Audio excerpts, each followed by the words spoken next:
dilemma would be what to say to physicians. So I have covered osteoporosis, I have covered arthritis. So this is, I think, one of the last topic that I can. No, not last. The another we get is the plantar fasciitis. You please tell me. Plantar fasciitis. Plantar fasciitis. Very Very common problem. Very common. And chronic problem. I have a good protocol for plantar fasciitis. I've been doing plantar fasciotomy also, and I've been having good focus on that, and I also have one publication. I do plantar fasciitis. Next topic will definitely. You can also give some talk on that sports fractures, stress fracture. Stress fracture. Yeah.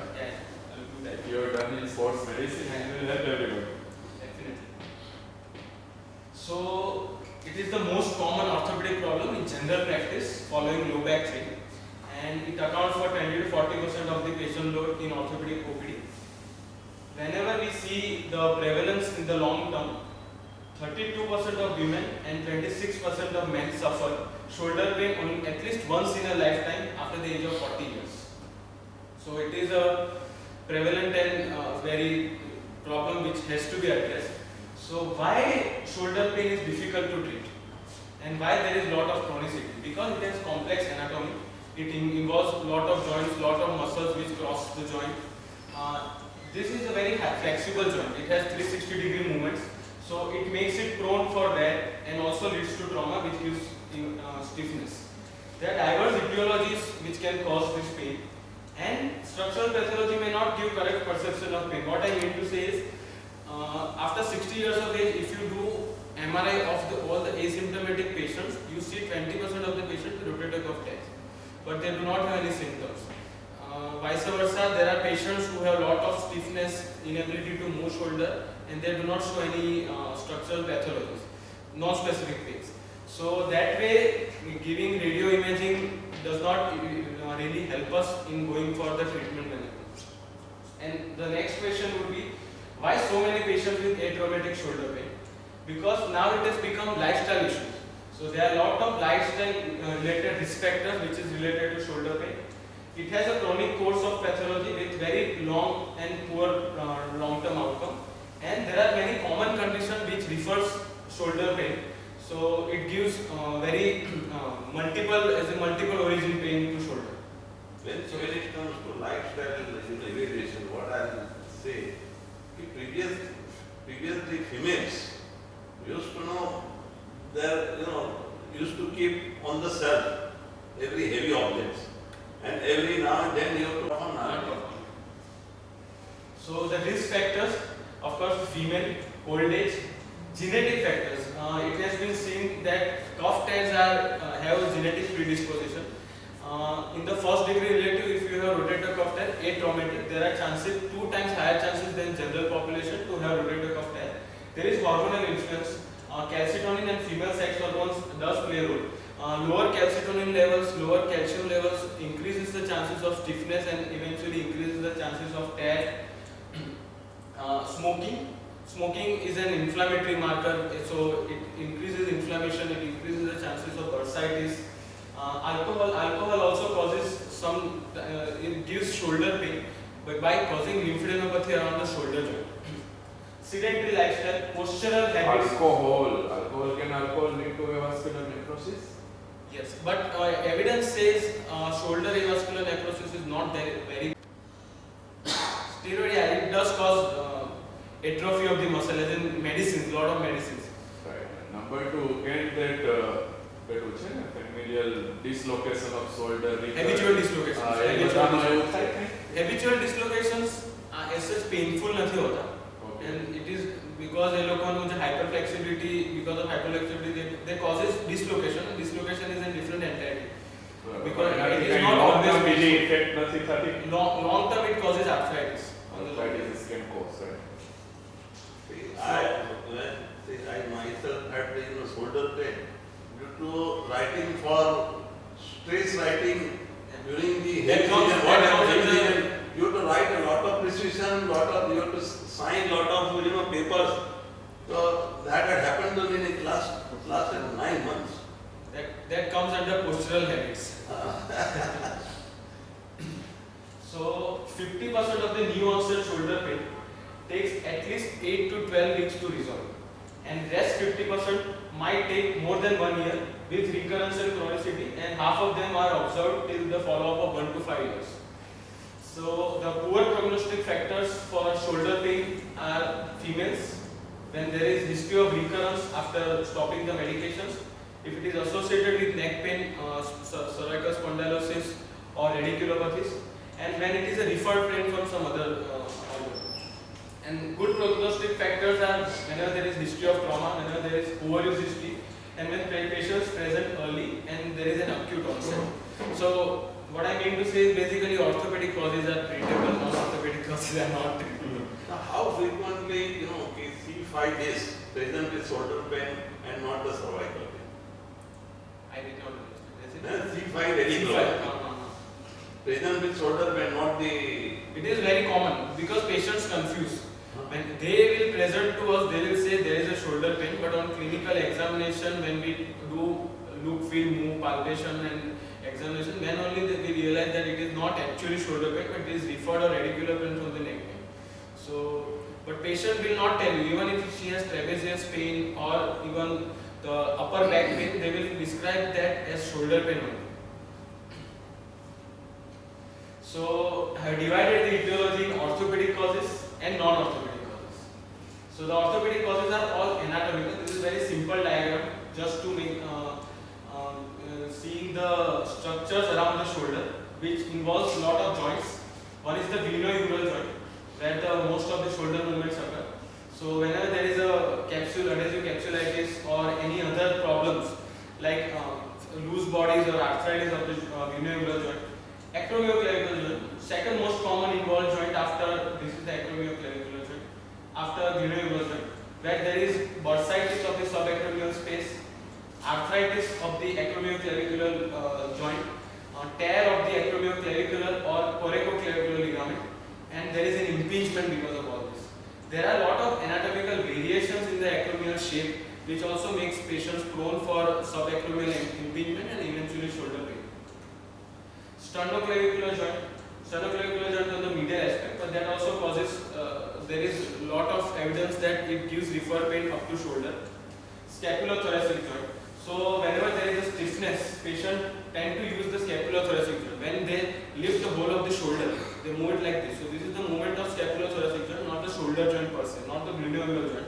So this eventually, whenever patient is habituated of using scapulothoracic joint, then there are arthritic changes because it is not so mobile joint like of the glenohumeral joint. So it causes arthritis and changes of wear in the scapulothoracic joint.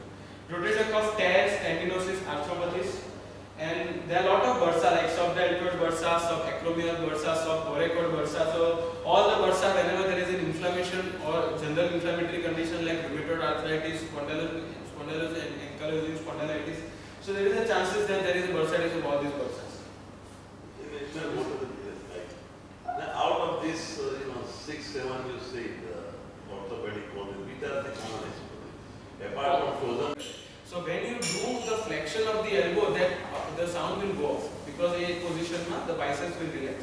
But when they do activities with extended elbow, there are more chances of tear and wear of the biceps tendon.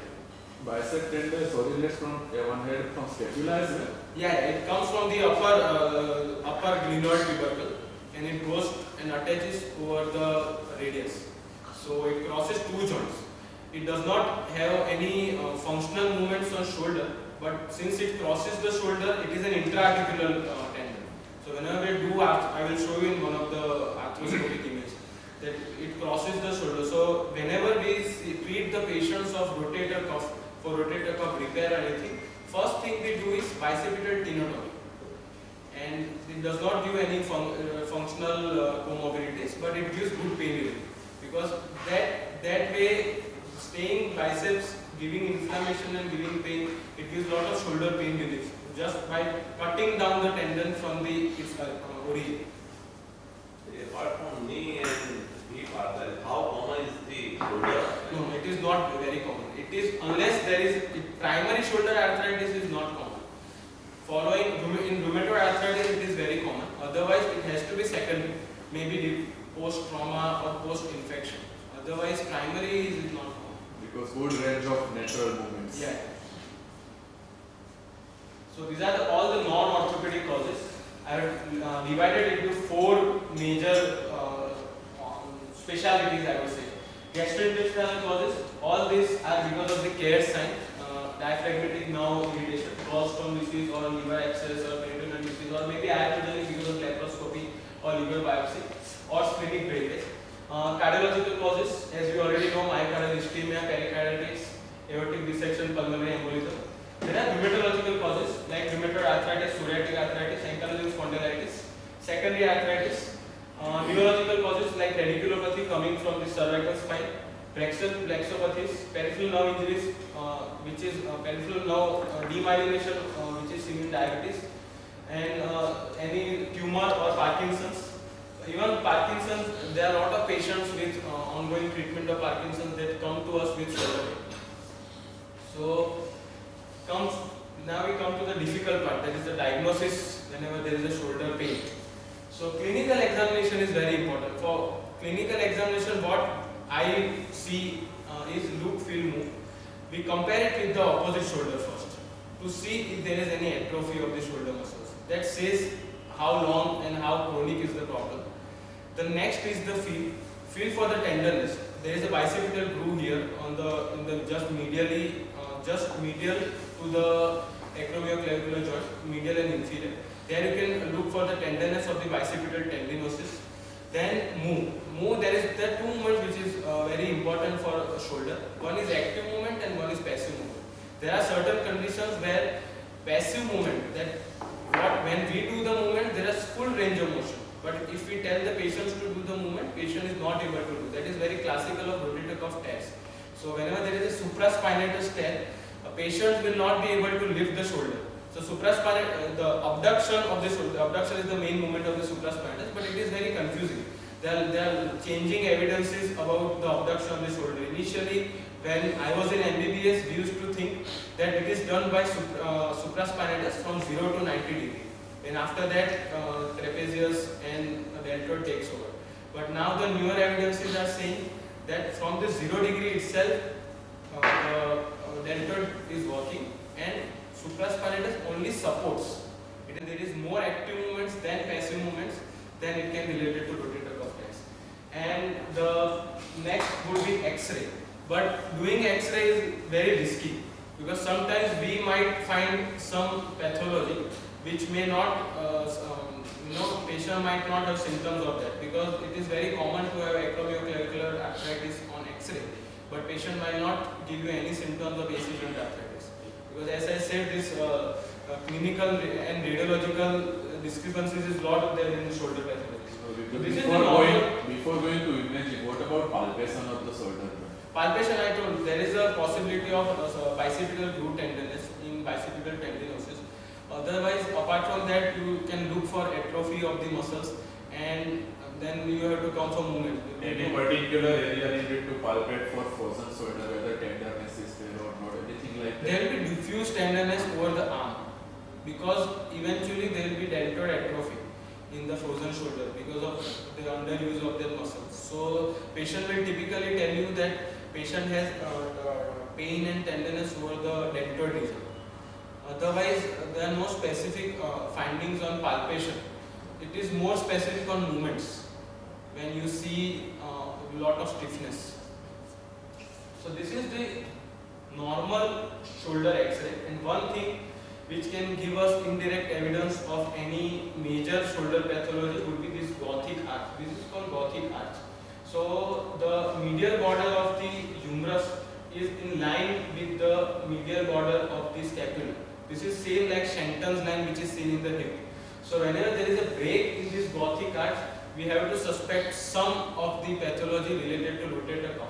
So here there is a superior migration of the humeral head and there is break on the Gothic arch. So this patient might have rotator cuff tear. So These are taken in a resting position or some movement? neutral, no, these are neutral position actually. Neutral position of the elbow and shoulder. No rotations. And this is a very common anatomical variation which is C, which causes subacromial impingement. So there are three types of acromial process. One is straight or flat type, second is curved type, third is comma type. So this reduces the space of the subacromial region and gives lot of chances of impingement and subacromial bursitis. So whenever, but it is not always there.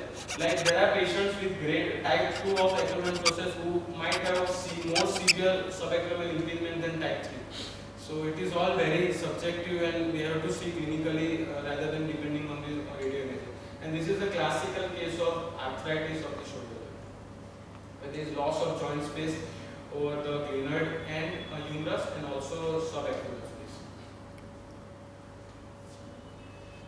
The next investigation would be USC, which is not very sensitive, not specific, but it can be used as a fast result for bursitis, cuff tear or adhesive capsulitis. MRI is gold standard, but again there are presentations, they will give us the findings which we are not explained in clinical scenario. So the management options. Before, when it comes to capsule,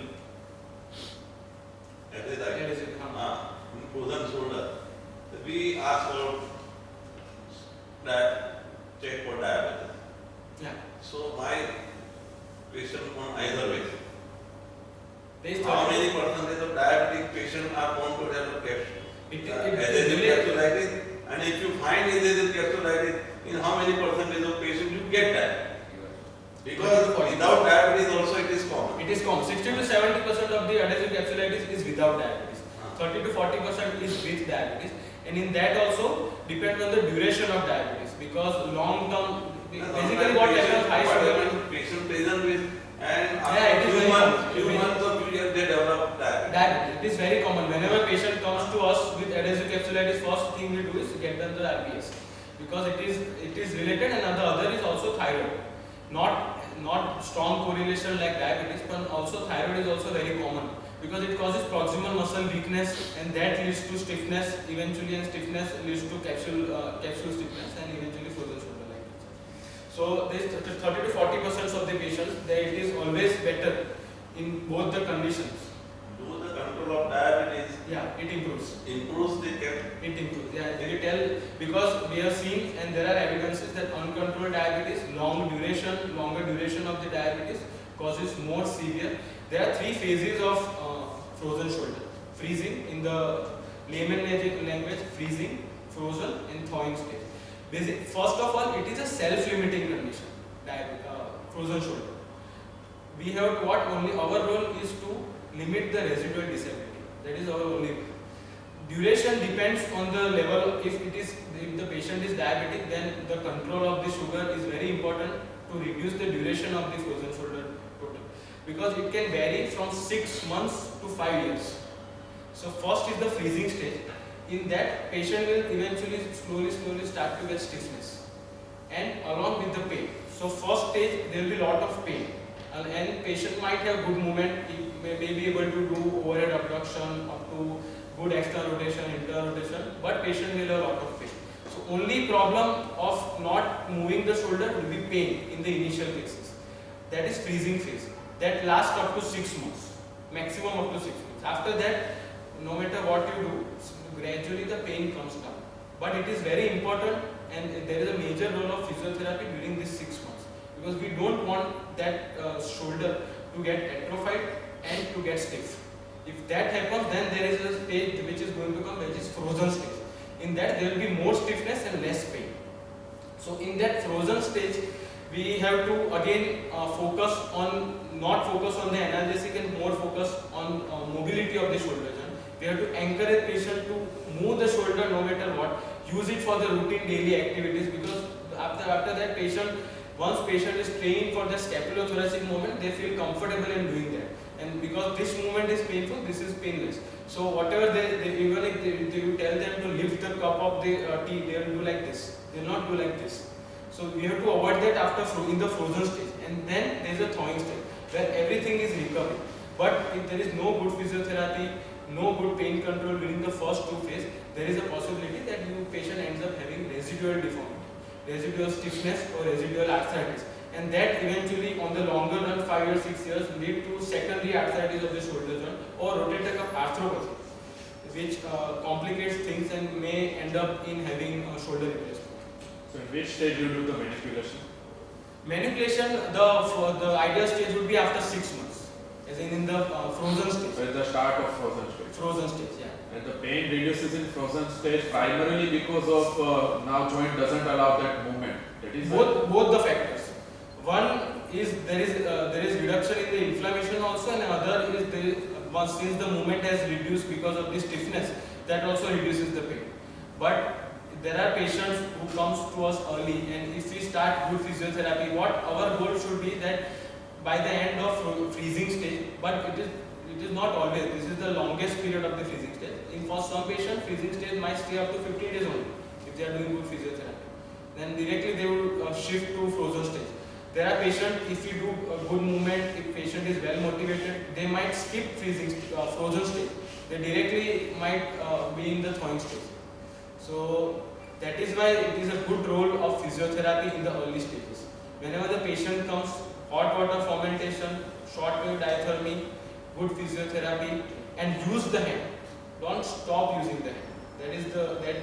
Because once patients stop using the hand, there is one more factor which comes with sympathetic dystrophy.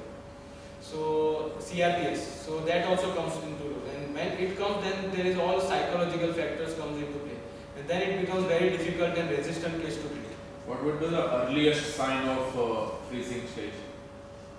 As in, Suppose patient is not complaining, but we do come across pain has to be the earliest. which moment External rotation. external rotation pain, right? External rotation. Rotations would go first. Yeah. In that also external rotation, but external rotation, patient will tell that patient now has difficulty in combing the hair or wearing the clothes. This is the first sign that patient is going through the freezing state. The next moment after external rotation, the second moment which goes will be the internal rotation, and it becomes first it goes off 50% of that, and then it becomes painful. And the third moment would be abduction. So patient tells that मारी movement तो बड़ी बराबर है. Patient will show you कि जो हमारा हाथ ऊपर था ऐसे. But once you check the external rotation, there will be restricted external rotation. Because what happens that this patient, A1C of 15, 18, 19, they do have neuropathy as well. So Yeah. may not feel the pain, but if we need to check the movements, and external rotation is the first one Yeah. that we need to check. That is what, and it falls, as I said, it is a longer duration disease for the diabetes. So what happens by that time, neuropathy has also set in. So all the other longer complications, nephropathy would have set in. So again we are restricted to give the painkillers. So that way it comes in that range of nephropathy, retinopathy, neuropathy. But we are neglected as an orthopedic surgeon, so it is not put there. No, you are not neglected, it's right. Rather, neuropathy neglects the symptom and Neglects the just symptom. everything falls. You can never be neglected. So management options, first would be NSAIDs, choice of NSAIDs, what patients allow us. It has good results in acute cases, and after 4 weeks, so if I talk about the adhesive capsulitis, so if after 4 weeks the results of painkillers are very inconsistent and they are not better than placebo. Hot water fermentation and NSAIDs. People have just tried this for any stiffness related issues, and there are no systematic reviews, but randomized controlled trials have shown better results than placebos. So which painkiller you give? Depending on the severity of the patient, but I would choose between tramadol and paracetamol. What about naproxen? Sorry? Naproxen. Naproxen is also comes under, I was using it, but now I have stopped. I am restricting myself to not use NSAIDs unless it is a post-operative period, and that also for 2 to 3 weeks. I know that is more serious, and in peri-operative period you should be avoiding NSAIDs, but sometimes the pain is so much that we have to give some NSAID during that periods. The next best treatment as an orthopedic surgeon I can offer would be intra-articular and subacute space steroid injection. It gives very good results in acute cases. It gives good results in freezing and frozen, both states. It allows reduction of the inflammation of both the space, so allows some free movements. There are newer evidences of autologous blood and PRP injections also, but no long-term follow-ups are there. But short-term and intermediate follow-up up to 1 to 5 years are superior than placebos. Physiotherapy has major role in acute onset, bony and soft tissue pathologies, and also adhesive capsulitis. Short-wave diathermy, interferential therapy, everything helps. But they have good results up to 6 months. But whenever there is a referred pain or non-specific pain, in that cases, physiotherapy does not give good results. Now, this comes under my specialty. So, when I would like to intervene in such cases, whenever there is a more than 6 months of involvement. So, this is rotator cuff tear, this is partial thickness tear, this is complete tear. So, in such case, we do rotator cuff repairs, and this gives good result in both the scenarios. Along with, even if it is with stiffness or whether it is without stiffness, just a functional disability, both the scenarios it gives good results. Only thing is I have to see is if there is no fatty degeneration, there is no lot of atrophy of the muscle. If there is fatty degeneration, then this will not give good results. The second would be subacromial, arthroscopic subacromial decompression, where we basically clear out the space of the subacromial region, subdeltoid region, and subclavicle region. We also do distal clavicle dissection in the very severe cases. And this is arthroscopic, one of my very favorite surgery, arthroscopic capsular release, where this is the bicipital tendon.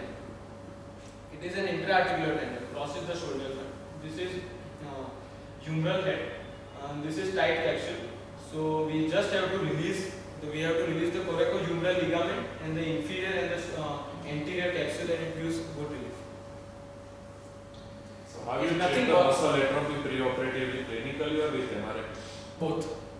The MRI will show fatty degeneration, and clinically there will be atrophy, and there will be flattening of the contour of the deltoid. Which muscles? All? For the rotator cuffs, we have to see posteriorly, because all the major groups, supraspinatus, infraspinatus, and the subscapular, everything comes from the scapula posteriorly. So there will be atrophy of the posterior upper back region, and the next will be deltoid. That we have to see over the arm region. That this rotator cuff group and deltoid group is enough. And for the later cases where there is lot of arthritis, this will be the definitive treatment. That is reverse shoulder arthroplasty.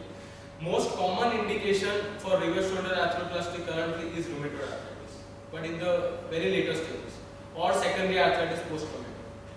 So I want to conclude from this is shoulder pain might have more than one of the diverse etiology. Radio imaging are not usually correlated clinically and does not influence the treatment. Pathologies which refer the pain to shoulder should be kept in mind. Patients have to be encouraged for lifestyle and postural changes, and patients with risk factor need to be informed that probable long course of disease despite adequate measures due to multiple and non-specific etiologies. Thank you.